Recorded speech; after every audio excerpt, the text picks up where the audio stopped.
दोस्तों नमस्कार, बहुत स्वागत है आपका आज के इस वीडियो में। आज हम इस वीडियो के माध्यम से मानवाधिकार के अंतर्गत आने वाले राज्य मानवाधिकार आयोग के बारे में पढ़ेंगे और इससे संबंधित सभी महत्वपूर्ण बिंदुओं को यहाँ पर डिस्कस करेंगे। तो इसके पहले हमने यहाँ पर राष्ट्रीय मानवाधिकार आयोग पढ़ा था और उससे संबंधित सभी महत्वपूर्ण बिंदुओं को डिस्कस किया था। यदि आपने उस वीडियो को नहीं देखा है तो एक बार आप उस वीडियो को देख लें, उसका लिंक आपको डिस्क्रिप्शन में नीचे मिल जाएगा। उसको देखने से आपको बहुत सारी चीजें वहां पर क्लियर हो जाएंगी, उसके बाद आप इस वीडियो को देखें। तो आइए फिर हम यहाँ पर राज्य मानवाधिकार आयोग के बारे में देखते हैं। राज्य मानवाधिकार आयोग की जब हम बात करें, सबसे पहले हम यहाँ पर देखते हैं इसका गठन। इसका गठन जो किया गया है, तो मानवाधिकार संरक्षण अधिनियम 1993 की धारा 21 के तहत राज्य सरकार द्वारा इसका गठन किया जाता है। वहां पर जो हमने राष्ट्रीय मानवाधिकार आयोग पढ़ा था, उसमें हमने देखा था केंद्र सरकार द्वारा क्या किया जाता था, गठन किया जाता था। जबकि यहाँ पर राज्य सरकार क्या करती है, इसका गठन करती है। लेकिन यहाँ पर मानवाधिकार संरक्षण अधिनियम 1993 जो है वो उसमें भी यही रहेगा और यहाँ पर भी यही है। ठीक है, तो 1993 ही रहेगा दोनों में ही। धारा 21 के अंतर्गत इसका गठन किया जाता है राज्य मानवाधिकार आयोग का। जबकि जो हमने राष्ट्रीय मानवाधिकार आयोग देखा था, तो वहां पर धारा 3 के अंतर्गत क्या किया जाता था, उसका गठन किया जाता था ना।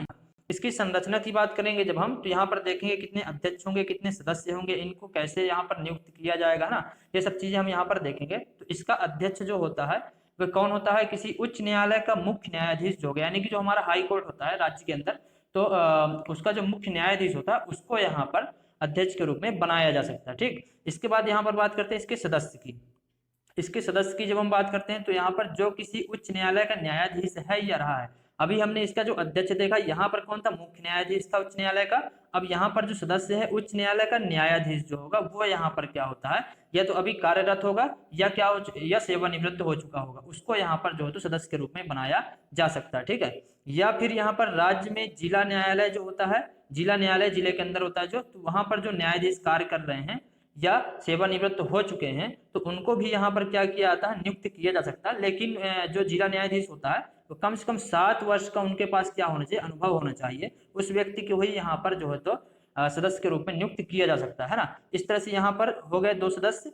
अब यहाँ पर तीसरा सदस्य कौन है, एक सदस्य होगा जिसे मानव अधिकारों से संबंधित विषयों का व्यवहारिक अनुभव हो, उस व्यक्ति को यहाँ पर जो तो यहाँ पर नियुक्ति दी जाएगी। ठीक, ठीक है, तो यहाँ पर कितने सदस्य होगा, यहाँ पर देख लेते हैं एक बार। एक पहला तो यहाँ पर अध्यक्ष था, है ना। दूसरा यहाँ पर एक सदस्य ये हुआ उच्च न्यायालय के न्यायाधीश। तीसरा यहाँ पर हो गया एक सदस्य जो कि मानव अधिकारों से संबंधित विषयों का ज्ञान या व्यवहारिक अनुभव जिसको हो, यानी कि जो इस फील्ड में क्या किया हो, काफी समय तक कार्य किया होगा, उसको अनुभव होगा, उस व्यक्ति को यहाँ पर नियुक्त किया जाएगा। ठीक है, उसके बाद यहाँ पर इनके अतिरिक्त यहाँ पर तीन सदस्य हो गए टोटल अध्यक्ष को मिला करके।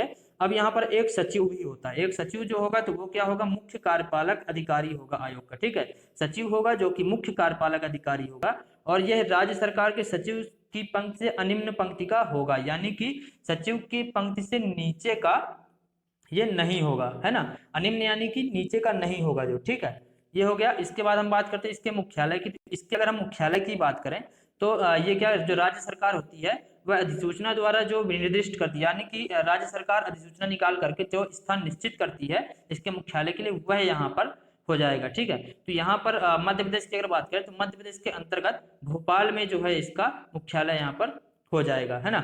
उसके बाद हम बात करते हैं इसकी नियुक्ति की। इसकी नियुक्ति किसके द्वारा की जाएगी, तो इसकी नियुक्ति की जाएगी राज्यपाल द्वारा। इसकी नियुक्ति की जाएगी राज्यपाल द्वारा। जब हमने राष्ट्रीय मानवाधिकार आयोग देखा था, तो वहां पर नियुक्ति कौन किया था, राष्ट्रपति। ठीक, और यहाँ पर कौन करेगा, राज्यपाल नियुक्त करेगा। राज्य में कौन होता है, प्रमुख राज्यपाल होता है, तो राज्यपाल यहाँ पर नियुक्ति करेगा। लेकिन यहाँ पर भी वही चीज है, वहां पर भी हमने देखा था समिति की सिफारिश पर, और यहाँ भी वही चीज है समिति की सिफारिश पर।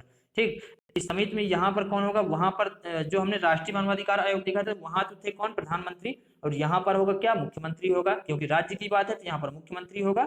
और सदस्य के रूप में यहाँ पर विधानसभा का अध्यक्ष, राज्य का गृह मंत्री, और विधानसभा के विपक्ष का नेता। विधानसभा का अध्यक्ष यानी जो स्पीकर होता है विधानसभा का, वो हो जाएगा, राज्य का गृह मंत्री हो जाएगा, और विधानसभा के विपक्ष का नेता। एक चीज यहाँ पर हमें और ध्यान रखनी है, यदि किसी राज्य में क्या है, विधान परिषद, यानी कि जहां पर विधान परिषद भी है, तो वहां पर क्या हो जाएगा, उस विधान परिषद का सभापति जो होगा और उस परिषद का विपक्ष का नेता भी क्या होगा, समिति का सदस्य होगा। जैसे हमारे मध्य प्रदेश के अंदर विधान परिषद नहीं है, तो यहाँ पर क्या होता है, ये लागू नहीं होता है। जिन राज्यों में है वहां पर क्या होगा, ये चीज लागू हो जाएगी। ठीक है, उसके बाद इनकी पदावधि की बात कर लेते हैं। इनकी पदावधि यानी कब तक ये क्या कार्य करेंगे यहाँ पर, है ना। तो 3 वर्ष की अवधि जैसे वहां पर था, उसी 70 वर्ष की आयु जो भी पहले होगा उस अवधि में क्या हो जाएंगे, ये रिटायर हो जाएंगे, यानी सेवानिवृत्ति इनको दे दी जाएगी। दूसरा पॉइंट, सेवानिवृत्ति के बाद भारत सरकार या राज्य सरकार के अधीन कोई और नियोजन का पात्र नहीं होगा, यानी कि जब इस पद से यहाँ पर से रिटायर हो जाएंगे तो उसके बाद ये कहीं पर भी भारत सरकार हो चाहे राज्य सरकार हो किसी गवर्नमेंट पद पर इनके अंडर में कार्य यहाँ पर नहीं कर सकते, है ना। नियोजन यानी कि नौकरी यहाँ पर नहीं कर सकते, ठीक है। इसके बाद इनकी बात करते हैं हम त्याग पत्र और पद से हटाया जाना। त्याग पत्र किसको देंगे, तो त्याग पत्र देंगे किसको, राज्यपाल को। त्याग पत्र देंगे यहाँ पर राज्यपाल को देंगे और राष्ट्रपति। लेकिन जब इनको पद से हटाने की बात आती है, जैसे हमने राष्ट्रीय मानवाधिकार आयोग में देखा था, तो वहां पर हमने देखा था त्याग पत्र किसको दे रहे थे, अध्यक्ष सदस्य राज्यपाल को, वहां पर राष्ट्रपति को दे रहे थे और यहाँ पर राज्यपाल को दे रहे हैं। और वहां पर जो पद से हटाया जा रहा था तो किसके द्वारा हटाया जा रहा था, राष्ट्रपति के द्वारा। यहाँ पर भी उसी तरह से हटाया उसी तरह से जाएगा, लेकिन त्याग पत्र देंगे राज्यपाल को, ठीक। तो हटाया जाएगा किसके द्वारा, राष्ट्रपति के द्वारा इनको हटाया जाएगा, लेकिन इसके लिए कुछ शर्तें हैं।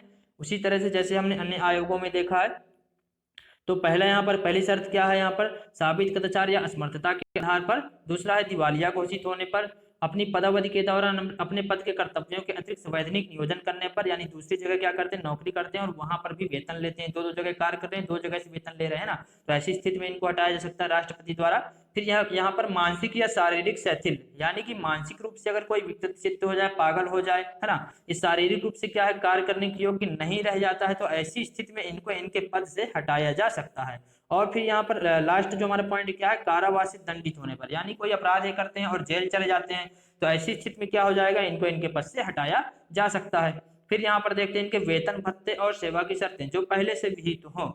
जो पहले से विहित हो मतलब कि जो पहले से निर्धारित होंगी वही वेतन भत्ते सेवा शर्तें दी जाएंगी, बाद में इसमें किसी प्रकार का परिवर्तन नहीं किया जाएगा, यानी कि इनके वेतन भत्ते बाद में कम नहीं किए जा सकते हैं, ठीक। और यहाँ पर अगर हम मध्य प्रदेश की बात करें, तो मध्य प्रदेश में जो यहाँ पर मानवाधिकार आयोग है, राज्य मानवाधिकार आयोग, इसके अंतर्गत जो अध्यक्ष और सदस्य कार्य करते हैं उनको किस प्रकार से वेतन भत्ते दिए जाते हैं। तो यहाँ पर जो अध्यक्ष कार्य करता है उसकी यदि हम बात करें यहाँ पर, तो जो उच्च न्यायालय का मुख्य न्यायाधीश होता है उसको जो वेतन भत्ते दिए जाते हैं उसी के बराबर वेतन भत्ते यहाँ पर अध्यक्ष को दिए जाते हैं। और यदि हम सदस्य की बात करें वेतन भत्तों की और सेवा शर्तों की, तो सदस्य को किस प्रकार दिए जाएंगे, तो जो यहाँ पर उच्च न्यायालय है उसके न्यायाधीश जो होते हैं उसके वेतन भत्ते जो होते हैं उसके बराबर यहाँ पर वेतन भत्ते इनको दिए जाते हैं, है ना। फिर हम बात करते हैं इनकी वार्षिक रिपोर्ट, वार्षिक और विशेष रिपोर्ट की। वार्षिक रिपोर्ट वही चीज यहाँ पर भी है, यानी पूरे वर्ष के दौरान जो कार्य करेंगे उसका विवरण तैयार करेंगे और विवरण तैयार करके यानी कि रिपोर्ट तैयार करके और किसको सौंपेंगे, ये तो ये सौंपेंगे राज्य सरकार को। जैसे हमने राष्ट्रीय मानवाधिकार आयोग में देखा था, तो वहां पर देखा था किसको दे रहे थे, केंद्र सरकार को, और यहाँ पर किसको देंगे, राज्य सरकार को देंगे। और राज्य सरकार क्या करेगी, इस रिपोर्ट को विधानमंडल के समक्ष रखवाएगी, यानी कि विधानसभा और विधान परिषद के समक्ष। लेकिन जहां पर विधान परिषद नहीं होगी तो वहां पर क्या करेंगे, केवल विधानसभा के समक्ष क्या की जाएगी, इस रिपोर्ट को रखवाया जाएगा, है ना।